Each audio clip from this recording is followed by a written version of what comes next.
They formed government just a decade ago. Now the only candidates they might put forward in this election are to maintain the party's legal status. City News sat down with our chief political commentator, Hamish Telford, to talk about the storied fall of BC United and questions about the party's future. In your opinion, what was the fatal flaw in BC United that forced them to withdraw from this election 3 weeks ago? Mistakes were made, for sure. Changing the name. And changing the name was fine, but there was no marketing campaign to promote the new brand. So that was a mistake. They kicked John Rustad out of the party for appearing to deny climate change. Was that a mistake or not? I'm not so sure, because the challenge for BC United under Kevin Falcon's leadership was to reconnect with the Liberal part of the coalition. They had lost that part. And if you've got a leading climate change skeptic in your party, that makes that job more difficult. So I'm not sure that kicking Rustad out of the party was a mistake. It's proven to be fatal.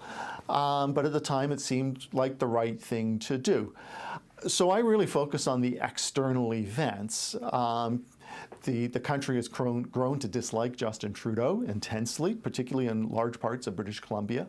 Pierre Poilievre has positioned the federal Conservative Party to be the obvious alternative to the Liberals, is flying high in the polls. He's created a Conservative wave in every region of the country, save Quebec.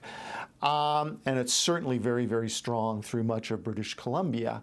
John Rustad, who had been orphaned by his party, said, well, I'll take over the leadership of the Conservative Party. And he did it at exactly the right time that Conservative wave was rolling through the province. And he's been able to ride it ever since. Going into the future, past this election, can BC United, formerly the BC Liberals, can they come back? That's going to be difficult. I fully anticipate that they will stick around as a legal political party. The party's more than 100 years old. So it's been around for a long time. Through all those so-cred years, they were there fighting campaigns, sometimes electing people, mostly not. So I would fully anticipate that the party would continue. They may reclaim the Liberal name.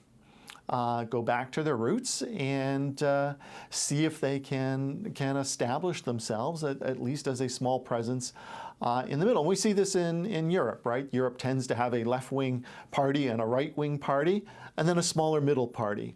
And perhaps the BC Liberals could play that role in the future. To hear our full chat, head online to City News 24/7 Vancouver.